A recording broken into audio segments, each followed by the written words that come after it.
Espectacular operativo desenvolvido esta mañá en Rianxo pola Unidade de Seguridade Cidadá da Garda Civil. Ao redor das 9:30 da mañá, media dúcia de axentes se rompían nunha vivenda situada no número 47 da Rúa Irmán Sinsua, en pleno centro urbano de Rianxo. Serían sobre as 9:30 cando chegaron os corpos especiales da UDICO, foronse directamente para arriba, tiraronlle a porta abaixo e de momento hasta aí onde está todo. Agora creo que o van levar para o xulgado ou non sei para onde. Creo que algo dentro que lle encontraron, pero pouco máis vos podo decir porque tamén apenas o conozo e apenas levo tempo tamén aquí. Cando cheguei xa estaban aquí, e agora o rebumbio deles de estar por aquí, pero non sei nada máis.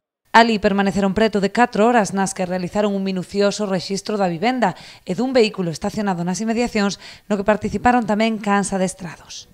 Preto da 1:30 da tarde concluía o operativo que, aínda que causou unha gran expectación na zona, non xerou sorpresa entre os veciños. Ao parecer, o detido estaba relacionado dende hai tempo co trapicheo de drogas e mesmo chegar a ter algún problema cos veciños, cansos da inseguridade derivada desta situación. Mais ou menos xa é algo que ven de lexos, porque a persona esta xa leva varios anos, según comenta a xente metido no tema, e estas últimas noites había bastante movimento, entonces non era algo que un día ou outro estaba claro que iba a acabar caendo.